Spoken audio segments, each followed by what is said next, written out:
जी बेटा, आज हम अपने इस सब्जेक्ट का लास्ट चैप्टर स्टार्ट करने जा रहे हैं। It is about the information system. हमने अपनी इंफॉर्मेशन सिस्टम को मैनेज कैसे करना है, मैनेजमेंट इंफॉर्मेशन सिस्टम। बेसिकली ये आईटी बेस्ड चैप्टर है। और अभी देखें, जो इसके इंट्रोडक्शन में second paragraph, this is important one. Information technology is the use of computers to store, retrieve, transmit, and manipulate data or information, often in the context of a business or other enterprise. Like information technology, use of computer and internet assist in business. वो हमें business में किस तरह से assist करते हैं, हमने इस चैप्टर में इन चीजों को डिटेल में डिस्कस करना है।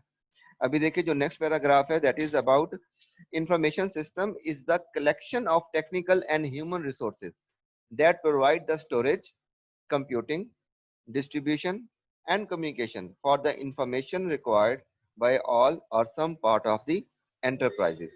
तो इसमें कुछ मेजर फैक्टर्स हैं जो हमने वन बाय वन डिटेल में डिस्कस करने हैं।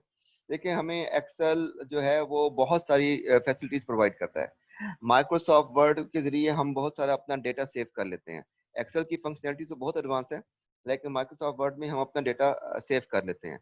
इसी तरह से जो डिफरेंट सॉफ्टवेयर्स हैं वो हमें बहुत सारी फंक्शनैलिटीज देते हैं। अब तो इंटरनेशनल लेवल पे इतने ज्यादा सॉफ्टवेयर्स आ गए हैं कि आपको बिजनेस करना बहुत आसान हो गया है। आइए हम इसको स्टार्ट करते हैं प्रॉपरली। जो आपका हमारा इस चैप्टर का जो फर्स्ट टॉपिक है, कंप्यूटर सिस्टम। अच्छा, इसमें कुछ चीजें तो बहुत ही बेसिक लेवल की हैं, वो जो आपको इंट्रोडक्शन दे रही हैं कि व्हाट इज कंप्यूटर। ये आज के दौर में हर कोई कंप्यूटर यूज कर रहा है। आप बच्चों को भी अच्छी तरह से कंप्यूटर के बेसिक कंपोनेंट्स का और बेसिक फंक्शंस का पता है, लेकिन अगेन उन्होंने बुक में शामिल इसलिए किया कि कुछ चीजें आपको फॉर्मली रिवाइज हो जाएं। तो वो कुछ टाइप्स ऑफ कंप्यूटर्स बता रहे हैं, जिसमें डेस्कटॉप कंप्यूटर्स, जो पहले हमारे पास सिंपल कंप्यूटर हुआ करते थे, like monitor and CPU, work stations, notebook computers, tablet, hand held computers, smartphones, super computers, main frame computers and mini computers. आए इन सब चीजों का हम हल्का हल्का एक इंट्रोडक्शन लेते हैं। लेकिन उससे पहले, A computer system comprises four key components. Input system होता है, सेंट्रल प्रोसेसिंग यूनिट उसको मॉनिटर करता है, कंट्रोल करता है, वो आउटपुट देता है, प्लस इसमें एक स्टोरेज होती है, जैसे को हम हार्ड ड्राइव कहते हैं। लेकिन दुनिया का असूल है कि हर चीज इनपुट से चलती है। जैसा आपका इनपुट होगा वैसा ही आउटपुट होगा। जिस तरह का इनपुट होगा उसी तरह का आउटपुट होगा। आप देखें कि अगर आपके घर में लाइट किसी वजह से थोड़ी स्लो आ रही होती है तो पंखा स्लो चलना शुरू हो जाता है। अगर लाइट समटाइम कुछ तेज हो जाती है तो आपका जो बल्ब है वो भी ज्यादा रोशनी देना शुरू कर देता है। अगर लाइट कम हो जाए तो बल्ब कम रोशनी देना शुरू करता है। ये बेसिकली जैसा इनपुट हो रहा होता है वैसा ही आउटपुट होता है। ये एक ओवरऑल यूनिवर्सल फैक्टर है। कंप्यूटर में भी बिल्कुल वही है कि अगर आपने कोई फ्लैश ऐसी लगा दी अपने कंप्यूटर में या लैपटॉप में या इस किसी भी उसमें जो डिवाइस में, तो आप उसमें अगर वायरस है तो कंप्यूटर में आउटपुट भी वायरस वाला आएगा।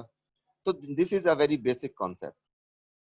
अब देखिए जनाब, इनपुट डिवाइसेस कौन कौन सी हैं। नंबर वन, कीबोर्ड, जिसपे हमारा पूरा एक लेटर्स, नंबर्स और डिफरेंट कमांड्स मेंशन होती हैं।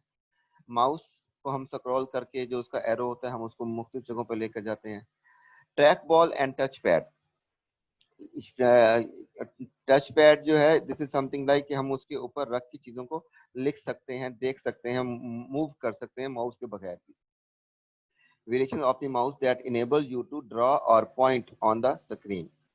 जॉयस्टिक, ये एक छोटा सा कुछ लैपटॉप्स में और कुछ कीबोर्ड में ये एक एडिशनल चीज आती है कि ये जो अल्फाबेट्स के नंबर्स होते हैं, अल्फाबेट्स लिखे होते हैं, इनके दरमियान में एक छोटा सा पॉइंट होता है, उभरा हुआ एक छोटी सी चीज होती है। उसको अगर आप क्लिक करते हैं, और बल्कि क्लिक नहीं कहेंगे, उस पर आप अपनी फिंगर रख के उसको मूव करते हैं, राइट लेफ्ट अप डाउन, तो वो एज ए माउस काम करते हैं। इसका फायदा ये होता है कि जब आप टाइपिंग कर रहे होते हैं तो आपको अपना हाथ कीबोर्ड से हटा के माउस की तरफ नहीं ले जाना पड़ता।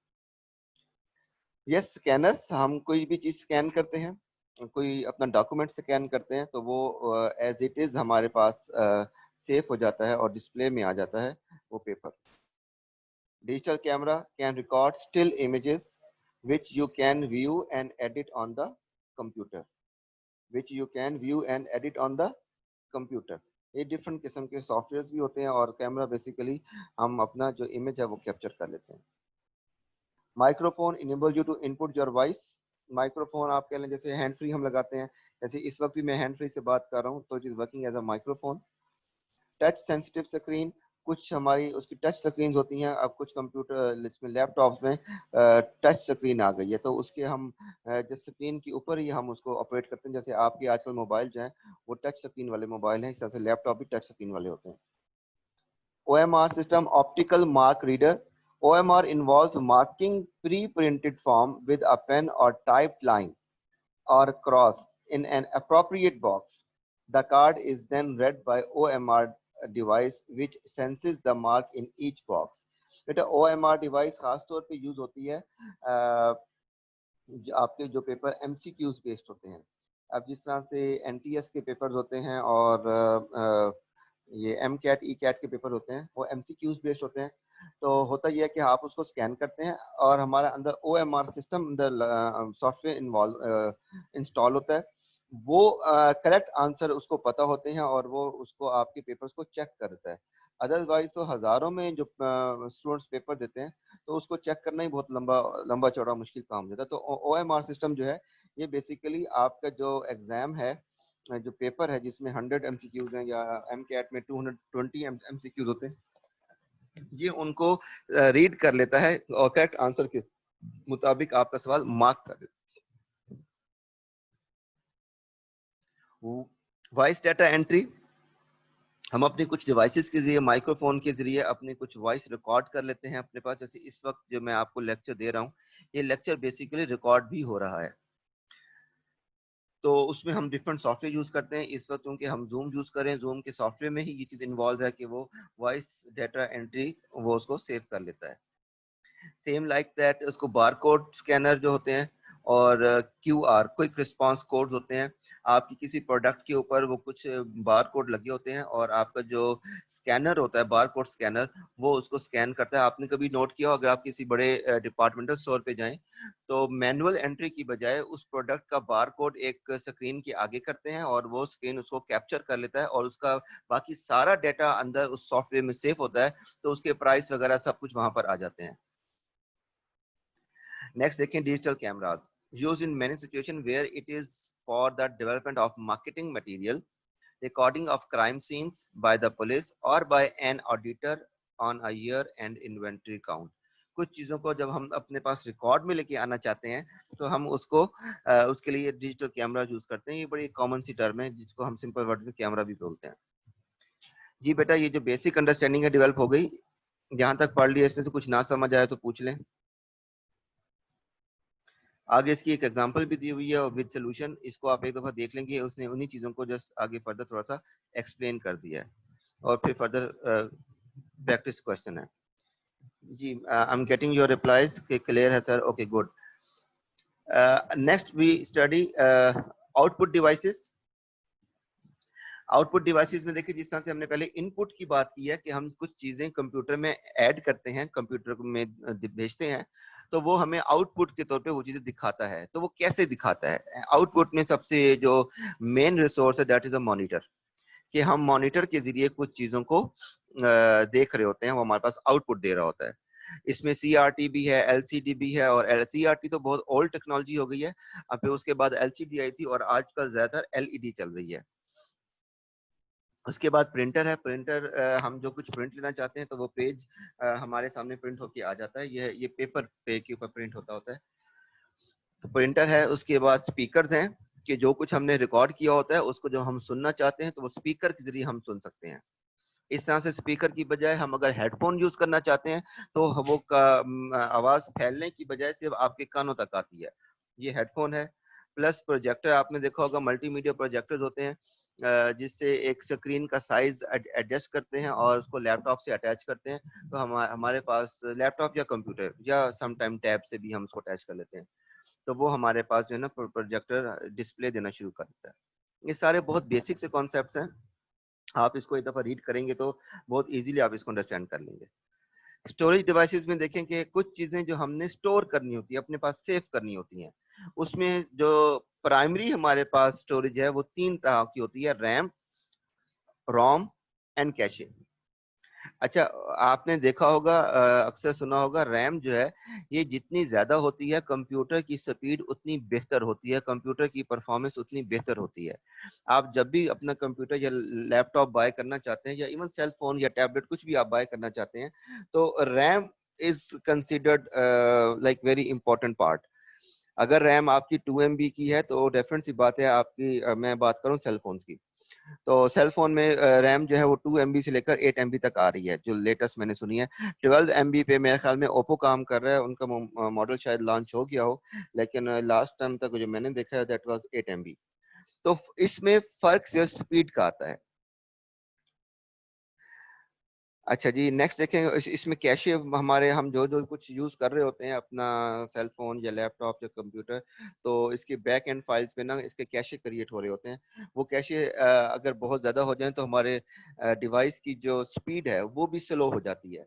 तो कैशे हम कोशिश करते हैं कि साथ साथ रिमूव करते रहें, ताकि हमारी जो डिवाइस की परफॉर्मेंस है वो एक मुनासिब रहे। ये थी प्राइमरी स्टोरेज। कि ये प्राइमरी स्टोरेज को क्यों कहा गया कि हम जो कुछ भी यूज कर रहे होते हैं, सेल फोन, कंप्यूटर या लैपटॉप या टैब, कुछ भी हम यूज करें, हम जो भी यूज करते हैं जिस किस्म का मर्जी यूज करें, तो उसके कैशे बैक एंड पे बन रहे होते हैं। तो उसकी ना वो, और जो कुछ बेसिक लाइक आप कहें कि जो सॉफ्टवेयर वगैरह इंस्टॉल होते हैं वो भी रैम में होते हैं, ये इसको प्राइमरी स्टोरेज में होते हैं। तो हमने इसमें ये देखना होता है कि बेसिकली हम जो काम कर रहे हैं वो किस पॉइंट ऑफ व्यू से कर रहे हैं। जो भी हम काम कर रहे हैं उसने बेसिक जो स्टोरेज है वो रैम, रोम और कैशे होता है। अच्छा, अगर हम फॉर एग्जांपल हम कहते हैं कि हम ये जो सॉफ्टवेयर है जिसको हम रैम में स्टोर करने की बजाय अपने हार्ड डिस्क में स्टोर करें, तो वो भी ऑप्शन होती है। लेकिन जो प्राइमरी स्टोरेज है, जो एक आइडियल कंसीडर की जाती है, दैट इज रैम। मैंने अपने कंप्यूटर में कुछ सॉफ्टवेयर ऐसे हैं जो मैंने रैम में करने की बजाय, जो कंप्यूटर में सी ड्राइव के तौर पे जाने जाते हैं, तो मैंने वहाँ सी में करने की बजाय मैंने उसको स्टोरेज कर लिया हार्ड डिस्क में। क्योंकि जब कभी विंडो करप्ट होती है, आपको विंडो दोबारा करनी पड़ती है, तो रैम का डाटा तो सारा क्लियर हो जाता है। तो वहां पे आपके जितने भी सॉफ्टवेयर पड़े होते हैं वो सब डिलीट हो जाते हैं। अगर कोई सॉफ्टवेयर आपके हार्ड डिस्क में पड़े हैं तो वो फिर भी सेफ रहते हैं। तो इसलिए प्रेफर ये किया जाता है कि कुछ इंपॉर्टेंट सॉफ्टवेयर जो आप चाहते हैं कि किसी भी सूरत में आपका डाटा लॉस ना हो, वो आप द सेकेंडरी स्टोरेज में देते हैं, that is a hard disk. अच्छा, फर्दर अगर आप देखें तो यहाँ पे आगे एक न्यू टेक्नोलॉजी है, ये पिछले कुछ सालों में इसने बहुत इंपॉर्टेंस हो गई है इसको, कि क्लाउड ड्राइव। क्लाउड बेस्ड जो स्टोरेज होती है, इसमें आपका डाटा होता है, लेकिन कुछ कुछ एक्सटर्नल कंपनीज आपका डाटा को सेव कर रही होती हैं।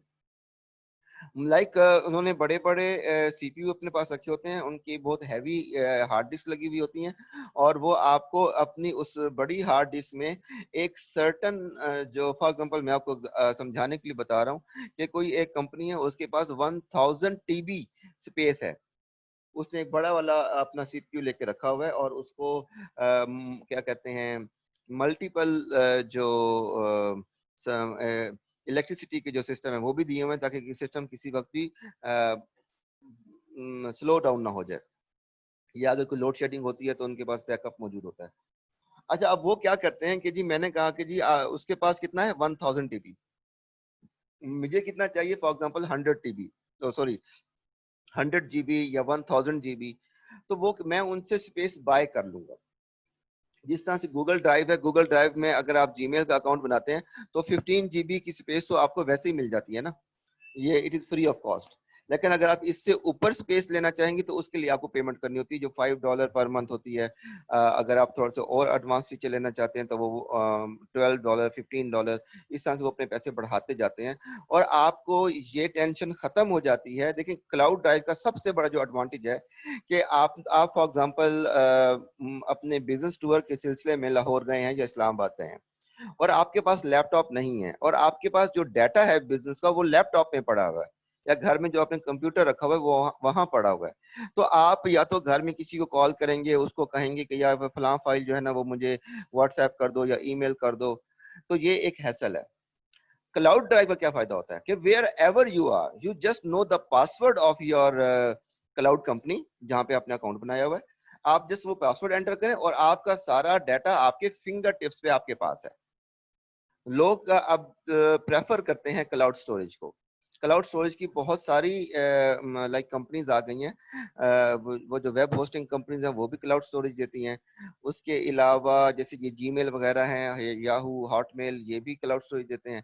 माइक्रोसॉफ्ट ने भी क्लाउड स्टोरेज देना शुरू कर दिया है। ड्रॉप बॉक्स आपने एक नाम सुना होगा, वो भी वो देते हैं, क्लाउड स्टोरेज देते हैं। एक और सॉफ्टवेयर मैंने पिछले दिनों कुछ यूज किया है, उसका नाम है मेगा। मेगा वो आपको मेरे ख्याल है 60 GB फ्री क्लाउड स्टोरेज देते हैं कि आप अपना अकाउंट क्रिएट करें and enjoy 60 GB free of cost. देखिए, अगर आपके पास 15 GB उसको 60 GB का जो डाटा है वो मेगा में है, 15 GB का डाटा ड्रॉप बॉक्स देता है, और जीमेल का एक अकाउंट आपको 15 GB का डाटा दे देता है। तो आप फ्री में भी क्लाउड स्टोरेज को एंजॉय कर सकते हैं। यस, अगर आपका यूज ज्यादा है तो फिर आपको बाय करना पड़ेगा। उसके अलावा यूएसबी, यूएसबी तो आप सबको पता है कि हम जितनी स्पेस वाली यूएसबी परचेज करेंगे उतना ही हमारे पास जो है ना स्टोरेज ज्यादा मिल जाएगी। और यूएसबी अब तो खैर क्या कहते हैं, एक्सटर्नल हार्ड ड्राइव भी आ गई है जो कि 1 TB तक होती है। वो तकरीबन 7-8 हज़ार रुपये में मिल जाती है। 1 TB मीन्स 1000 GB आपको स्टोरेज मिल जाती है and you can carry anywhere with you. वो एक छोटी सी डिवाइस होती है, बिल्कुल ऐसे आप कह लें 4-5 इंच साइज होता है लंबाई में, और 3-4 इंच उसका साइज चौड़ाई में होता है। इस जस्ट लाइक जिस तरह से ये आपका सेल फोन है, तकरीबन इतना ही साइज होता है इसका, स्मार्टफोन की जितना ही होता है। तो उसमें आपके पास 1 TB डाटा आता है। लेकिन अगेन मैं इसके फेवर में इसलिए नहीं हूँ कि आप कहीं रख के भूल जाते हैं या आप कहीं लेके जाना भूल जाते हैं। जबकि क्लाउड स्टोरेज का आपको फायदा यह है कि वो हमेशा आपके पास है। आपके पास, आपको सिर्फ पासवर्ड पता होना चाहिए आपके अकाउंट का, और आप जस्ट पासवर्ड एंटर करें, आपका सारा डाटा आपके सामने, चाहे आपके पास डिवाइस कोई भी आप यूज कर रहे हैं। जी, नेक्स्ट देखिए, tertiary storage. Typically, it involves a robotic mechanism which will mount, insert, and dismount removable mass storage media into a storage device. It is comprehensive computer storage system that is usually very slow, so it is usually used to archive data. जब हमने कुछ बहुत ज्यादा data हमें store करना होता है तो फिर हम टर्शियरी स्टोरेज यूज करते हैं। लेकिन इसमें एक प्रॉब्लम ये होता है कि ये बहुत स्लो वर्क करते हैं। लेकिन कुछ कंपनीज ने अपना बहुत बिग डाटा इसमें रखना होता है और उसमें से थोड़ा थोड़ा डाटा यूज करना होता है। तो कंपनीज तब इसको टर्शियरी स्टोरेज को प्रेफर करती हैं। अदरवाइज इसमें थोड़ा सा प्रॉब्लम ये होता है कि ये बहुत स्लो काम करता है।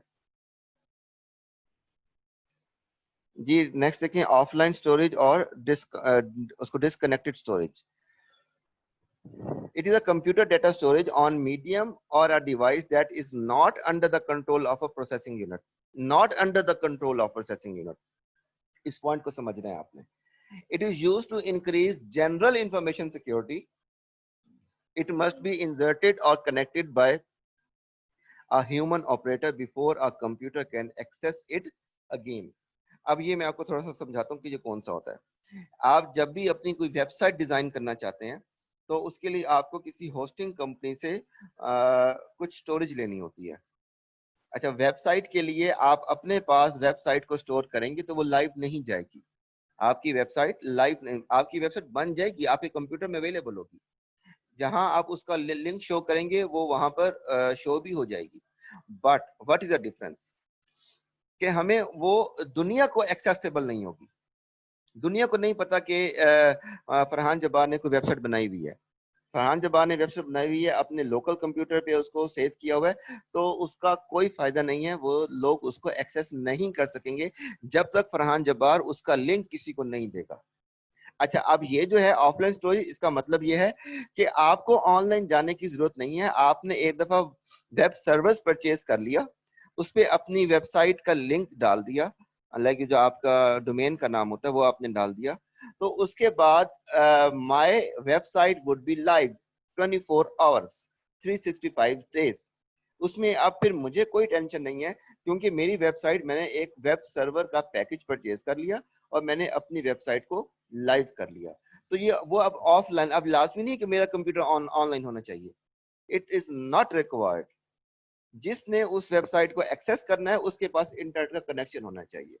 तो ये ऑफ साइट लोकेशंस होती हैं, ऑफलाइन वेब सर्वर्स होते हैं और ऑफलाइन पोर्टेबल डिवाइसेस होती हैं, और इसके लिए हमें किसी थर्ड पार्टी कंपनी से कुछ स्पेस परचेज करनी पड़ती है। इसमें बहुत सारी वेब होस्टिंग कंपनीज हैं जो ये सर्विसेज देती हैं, और वो बहुत मुनासिब पैसों में होती हैं। $4 $5 से लेकर तकरीबन $35 तक होती हैं। डिपेंड करता है कि आपका यूज कितना है, आपको कितनी स्टोरेज चाहिए। तो ये बेटा ये कुछ इसकी स्टोरेज के बारे में ये कुछ डिवाइसेस हैं। ये बेटा आप सबको ये सब बातें समझ आ गई हैं? कोई बात पूछें तो पूछ लें अभी मुझसे।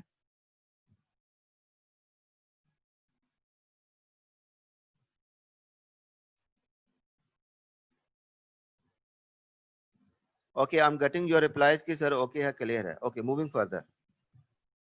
Computer hardware. अच्छा, कंप्यूटर हार्डवेयर तो वो एक फिजिकल डिवाइस है ना, जिसके जरिए से हम कंप्यूटर को ऑपरेट कर रहे होते हैं। और ये बहुत बेसिक से कॉन्सेप्ट्स हैं, आपको अच्छी तरह से पता होगा कि हार्डवेयर में कीबोर्ड आता है, माउस है, प्रिंटर है, हार्ड ड्राइव्स है, यूएसबी है, ये सब चीजें इसमें आ जाती हैं। आगे चलते हैं, कंप्यूटर नेटवर्क।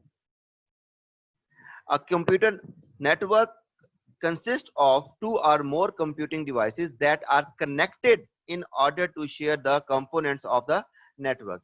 Means कि आप एक पर्टिकुलर जगह पर, जैसे फॉर एग्जांपल अगर हम देखें जो सीसीए की कंप्यूटर लैब है, उसमें तकरीबन 25 या 30 कंप्यूटर्स हैं, and they are connected through network, and they are connected through network. उसकी नेटवर्किंग की गई है, केबल्स बिछाई गई हैं, केबल लगाई गई हैं, और उसकी नेटवर्किंग करके जो है ना, उसको सारे कंप्यूटर्स को आपस में कनेक्ट कर दिया गया। अच्छा, इस नेटवर्किंग का फायदा क्या होता है? Networks are used to, number 1, facilitate communication via email, video conferencing, instant messaging. अच्छा, एक तो हमारा ईमेल का जो सिस्टम है वो लाइक किसी भी थर्ड पार्टी के जरिए, जैसे गूगल है, याहू है, हॉटमेल है, प्लस हम अगर अपने ही जो उसको नेटवर्क के जरिए जब हम किसी चीज को कनेक्ट करते हैं, तो उसमें हमें किसी आउट सोर्स नहीं करना पड़ता, किसी थर्ड पार्टी को हमें इन्वॉल्व नहीं करना पड़ता। तो उसमें ये होता है कि मैंने अपने एक डिवाइस में कोई डाटा रखा और मैंने एक्सेस दे दी उसी लैब के अंदर किसी दूसरे कंप्यूटर को, तो वो एक सिंपल नेटवर्किंग हो जाती है। अदरवाइज अगर आप देखें कि आपने वीडियो कॉन्फ्रेंस कॉल करनी है या इंस्टेंट मैसेजिंग करने, तो ये जो व्हाट्सएप वगैरह जो डिफरेंट सॉफ्टवेयर हैं, ये भी नेटवर्क के जरिए चल रहे होते हैं। सेकंड पॉइंट देखें, enable multiple users to share a single hardware device like a printer और स्कैनर। अब ये वही बात है, जैसे एक कंप्यूटर लैब के अंदर 30 कंप्यूटर्स हैं, और लेकिन वो 30 कंप्यूटर एक प्रिंटर से अटैच हैं, कि जब भी किसी ने भी प्रिंट देना है तो वो प्रिंट की कमांड देगा, तो वो उसी एक प्रिंटर के पास कमांड जाएगी, वहां से प्रिंट आप ले सकते हैं। तो ये होता है नेटवर्किंग के जरिए। Enable file sharing across the network, मैंने अभी आपको बताया कि कंप्यूटर नंबर 1 पे मैंने कुछ डाटा रखा है और वो मैंने शेयरेबल डिवाइस में रख दिया है, तो किसी को भी मैं उस शेयरेबल डिवाइस का पासवर्ड बताऊंगा, वो उसको पासवर्ड एंटर करेगा और उस फाइल में जितना भी डाटा है वो उसको एक्सेस कर लेगा। तो ये अगेन ये लोकल एरिया नेटवर्क कहलाता है। अभी हम इसको आगे डिटेल में डिस्कस भी करेंगे, इसको लैन बोलते हैं। अभी हम आगे 1-2 पेजेस के बाद ये टॉपिक कंप्लीटली आएगा भी सही हमारे पास। तो इसमें होता ये है, इसमें होता यह है कि आपका ना एक कंप्यूटर, जब आपने 25-30 कंप्यूटर को कनेक्ट कर दिया आपस में नेटवर्किंग के जरिए, तो वो अब आपका इंटरनेट के जरिए कनेक्ट नहीं है, वो आपकी लोकल नेटवर्किंग के जरिए कनेक्ट है। वो केबल से उसकी कनेक्शन किए जाते हैं और आपके 30 कंप्यूटर जो हैं वो आपस में कनेक्ट हो जाते हैं। नेक्स्ट पॉइंट देखें, allow for the sharing of software और operating programs on remote access. Yes, हम रिमोट एक्सेस भी दे सकते हैं कि अगर कोई एक सॉफ्टवेयर हमने मेन कंप्यूटर पे इंस्टॉल किया हुआ है, तो बाकी कंप्यूटर उस सॉफ्टवेयर को यूज कर सकते होते हैं। Make information easier to access the maintain among network user. इंफॉर्मेशन का जो ट्रांसफर है बहुत इजी हो जाता है। अगर नेटवर्क इंटरनेट नहीं भी आ रहा, तो भी आप आपस में बहुत इजीली चीजों को, इंफॉर्मेशन को शेयर कर सकते होते हैं। ये कुछ फायदे हैं नेटवर्क के। अच्छा जी, अब definition, system architecture. The term system architecture refer to the way in which the components of computer system, अब ये देखिए कि ये important है, in which the component of computer system such as printer, PCs and storage devices are linked together and how they interact. कि हम उसको कुछ सर्टन केबल्स के जरिए उनको आपस में लिंक डेवलप कर देते हैं। उस लिंक डेवलप करने से ये होता है कि एक कंप्यूटर से दूसरे कंप्यूटर में एक्सेस हो जाती है। A centralized architecture involves all processing being performed on a single central computer. अच्छा, इवन कि यहाँ पे एक चीज और भी होती है। फॉर एग्जांपल, अगर आपने ये देखना है कि कंप्यूटर नंबर 10 पे जो स्टूडेंट काम कर रहा है वो क्या काम कर रहा है, आपने, क्योंकि वो आपस में कनेक्टेड होते हैं, आपने अपने पास जो मेन सर्वर होता है उसमें से कंप्यूटर नंबर 10 को जाके चेक कर लिया कि वो क्या काम कर रहा है। अच्छा, अब इसके तो और बहुत सारे सॉफ्टवेयर भी आ गए हैं कि if someone is working in Pakistan for American company, और आपका ऑफिस टाइम पाकिस्तान टाइम के मुताबिक सुबह 9 बजे स्टार्ट होता है और शाम 5 बजे खत्म होता है, तो अमेरिका में बैठा हुआ जो आपका बॉस है वो आपके कंप्यूटर को ट्रैक कर सकता है कि आप अपने कंप्यूटर में ऑफिस टाइमिंग में क्या क्या कर रहे हैं। क्या आप ऑफिस टाइम में फेसबुक यूज कर रहे हैं, या आप ऑफिस टाइम में व्हाट्सएप यूज कर रहे हैं, या आप ऑफिस टाइम में गूगल पे गाने सर्च करके गाने सुन रहे हैं। तो वो सब चीजें अब ऐसे एडवांस सॉफ्टवेयर आ गए हैं कि आप काम पाकिस्तान में कर रहे हैं लेकिन आपका कंप्यूटर ट्रैक हो रहा है अमेरिका में, इंग्लैंड में, कनाडा में, किसी भी और कंट्री में। जी, नेक्स्ट देखें, decentralised. Decentralized architecture spread the processing power throughout the organization at several different locations. Decentralized कर रहे हैं। This is typically of the modern workplace given the significant processing power of modern PCs. Decentralise कर दिया चीजों को। चीजें अब एक ऑर्गेनाइजेशन अगर मल्टीनेशनल कंपनीज सॉरी उसको मल्टीपल कंपनीज में मल्टीपल कंट्रीज में ऑपरेट कर रही है, तो उसको आपस में चीजों को चेक करना इतना कोई मुश्किल नहीं रहा।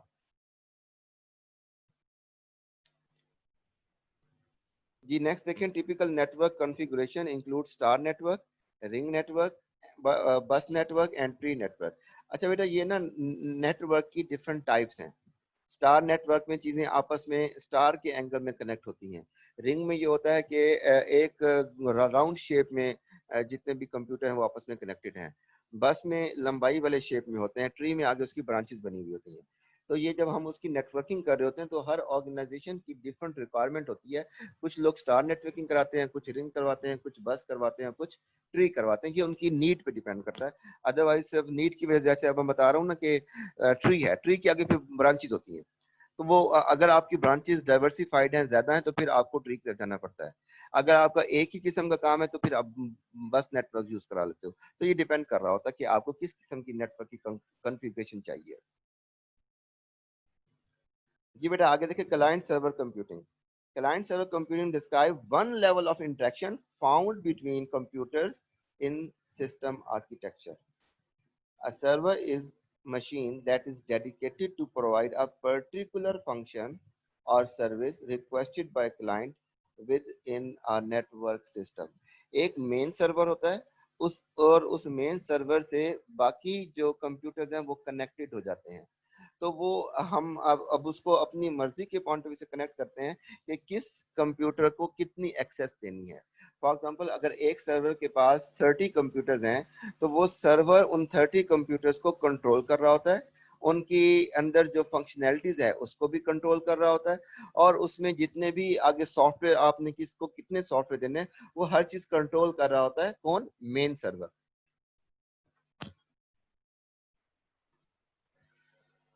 Server can range in power from top and super server. जो टॉप एंड पे होगा वो को क्या होगा? सुपर सर्वर होगा। उसके पास सारी फंक्शनैलिटीज होंगी, सारे सॉफ्टवेयर होंगे। Capable of driving thousand of network user. अब क्या है कि कैपेबल है for thousands of network users to low and server which are typically a powerful personal computer. कि वो उसमें हमने किस कंप्यूटर को कितनी फंक्शनैलिटी देनी है।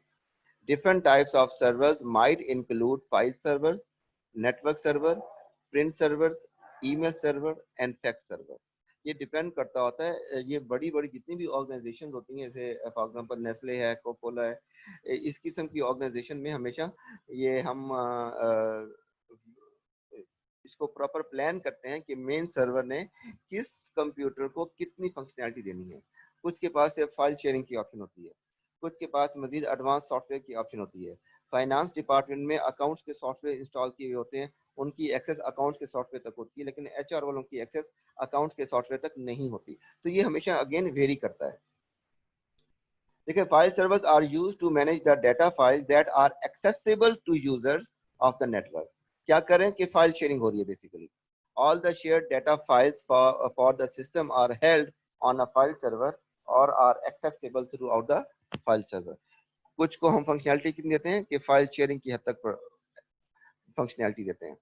नेटवर्क सर्वर क्या है? Are used to route messages from terminal and other equipments in the network to other parts of the network. In other words, network server manage and control. ये important line है, इसको underline कीजिएगा. In other words, network servers manage and control the routing of messages within computer network. ये main server ने एक message convey किया, तो वो सब network computer के पास वो message चला गया. जी बेटा, यहाँ तक क्लियर है? मुझे एक दफा रिप्लाई करके बता दें ताकि हम अकॉर्डिंगली आगे मूव करें।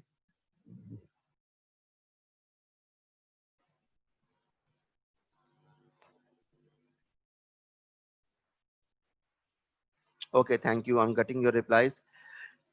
बेटा आगे देखें वो नेटवर्क कॉन्फ़िगरेशन एंड डिजाइन। ये नेटवर्किंग में हमारे पास मुख्तलिफ ऑप्शंस होती हैं। अभी हमने इन पॉइंट्स को पहले भी डिस्कस किया है कि हमारे पास ऑप्शन होती है कि हमने किसको कितनी एक्सेस देनी है। कॉन्फ़िगरेशन का मतलब है refer to the way in which computers are linked together, कि हमने इसकी कॉन्फ़िगरेशन किस तरह की करनी है। कॉन्फ़िगरेशन होता है कि हम अपनी मर्जी के मुताबिक किस कंप्यूटर को कितनी एक्सेस देनी है। Organization may just have a single stand-alone computer that can only be used by one person. हो सकता है कि किसी ऑर्गेनाइजेशन ने सिर्फ एक मेन कंप्यूटर अपने पास रखा हो और बाकी एम्प्लॉयज को कंप्यूटर की एक्सेस की जरूरत नहीं है। फॉर एग्जांपल, ये एक ऑप्शन वाली बात है।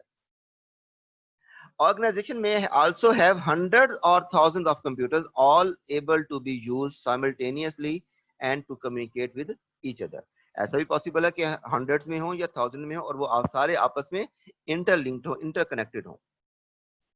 Centralized processing, having all the data information processing done in centralized place. Yes, sometimes ये होता है कि जो फॉर एग्जांपल 100 कंप्यूटर्स हमने लिंक किए हुए हैं, तो उसकी जो सारी प्रोसेसिंग है वो एक पर्सन कर रहा है या दो पर्सन के पास है। तो ये सेंट्रलाइज प्रोसेसिंग होती है कि हर कोई अपनी तरफ से चीजें ऐड नहीं कर सकता। यस, ओनली 1, 2 और 3 पर्सन जिनको ये एक्सेस दी हुई है वो उसकी सारी प्रोसेसिंग करते हैं, उसमें सॉफ्टवेयर इंस्टॉल करते हैं, उसमें जितने भी कोई इंफॉर्मेशन देनी है तो वो हेड जो होते हैं, इंचार्ज जो होते हैं, वो उसको यूज कर रहे होते हैं। Decentralized processing, having all the data information processing carried out at several different locations. क्या है कि अब डिफरेंट लोकेशन पर है। सेंट्रलाइज प्रोसेसिंग में क्या था कि एक सेंट्रलाइज लोकेशन है, मींस कि जैसे मैंने अभी आपको एग्जांपल दी सीसीए की कंप्यूटर लैब की, तो ये सेंट्रलाइज प्रोसेसिंग है। डिसेंट्रलाइज प्रोसेसिंग क्या होती है कि नेस्ले के पाकिस्तान में 20 ऑफिस हैं और सारे 20 के 20 ऑफिस एक मेन हेड ऑफिस कराची से लिंक्ड हैं, तो ये डिसेंट्रलाइज हो जाएगा। Having all the data information processing carried out at several different locations, Karachi, Lahore, Islamabad, Multan, Faisalabad, like वो मुख्तलिफ जितने ऑफिस हैं वो सारे आपस में कनेक्टेड हैं। Although data may be transmitted between computers periodically, it implies limited daily communication, contrast with distributed computed and centralized processing. जी बेटा, ये डिसेंट्रलाइज हो गया। The last one is multi user and distributed system. Multi-user operating system allows multiple users to access a computer system. अब यहाँ पर क्या हो रहा है कि मल्टीपल यूजर की मैं आपको एग्जांपल देता हूँ कि अगर किसी ऑर्गेनाइजेशन का जो नेटवर्क है वो डिसेंट्रलाइज्ड है, फॉर एग्जांपल नेस्ले का जो नेटवर्क है वो डिसेंट्रलाइज्ड है, तो वो क्या करते हैं, मल्टी यूजर करते हैं कि एक या दो लोग मुल्तान से उसको यूज कर रहे होंगे, एक दो लोग खानेवाल से कर रहे होंगे, एक दो लोग फैसलाबाद से, इस्लामाबाद से, लाहौर से। तो ये अब वो मुख्तलिफ लोकेशन से जो मुख्तलिफ यूजर्स हैं, अगर वो किसी एक सिस्टम को उसको नेटवर्क के जरिए ऑपरेट करें तो this is called multi users and distributed system. Time sharing system can be classified as multi-user system as they enable a multiple user access to computer through the sharing of time. A distributed operating system manages a group of independent computers. अब ये देखें क्या हो रहा है, group of independent computers and makes them appear to be single computer, कि बहुत सारे लोग उसको independently यूज कर रहे होते हैं लेकिन वो connected होता है बाकी computers के साथ. हाँ जी बेटा, is it clear?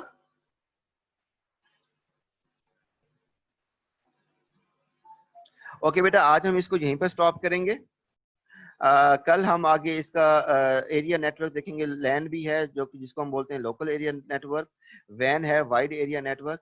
तो हम इन चीज़ों को इंशाल्लाह कल डिटेल में डिस्कस कर रहे होंगे और फर्दर कल हमारा काफ़ी सारा मजीद भी काम हो जाएगा. ओके बेटा, वी स्टॉप हियर. आप इसको रिवाइज कीजिएगा अच्छी तरह से. कोई प्रॉब्लम हो, कोई चीज़ ना समझे तो you can talk to me, we can discuss tomorrow. और बेटा आप अपना टेस्ट पूरी ईमानदारी से दें, पूरी मेहनत करके दें, अपनी एक ट्रू इवैल्यूएशन कराएं, क्योंकि जितना अच्छा आप टेस्ट देंगे आपको अपने बारे में उतना बेहतर आइडिया होगा कि आप को कौन सा एरिया वीक है, कि किस चैप्टर पे अभी आपको मजीद मेहनत की जरूरत है, या आपकी जो राइटिंग स्पीड है मे बी वो अभी थोड़ी सी स्लो होगी, तो वो आपने इम्प्रूव करनी है. मीन्स के डू अ ट्रू इवैल्यूएशन.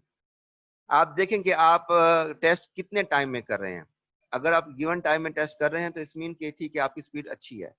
तो आपने अपने आप को 100 मार्क्स के पेपर के लिए 3 आवर्स, बल्कि 3 आवर्स से भी 15 मिनट्स पहले आपका जो है ना पेपर कंप्लीट हो जाना चाहिए. आपकी स्पीड इतनी होनी चाहिए विद गुड कॉन्सेप्ट्स. तो मैं बार बार आप लोगों को बता रहा हूँ, थ्रू आउट दिस सेशन में आप लोगों को बताता रहा हूँ कि बेटा आपके लिए सबसे इंपॉर्टेंट चीज ये है कि आपको टेक्निकल टर्म्स आनी चाहिए, जार्गन्स आने चाहिए. जितने ज्यादा जार्गन्स और टेक्निकल टर्म्स आपको आते होंगे और वो आपने पेपर में उसको मेंशन करोगे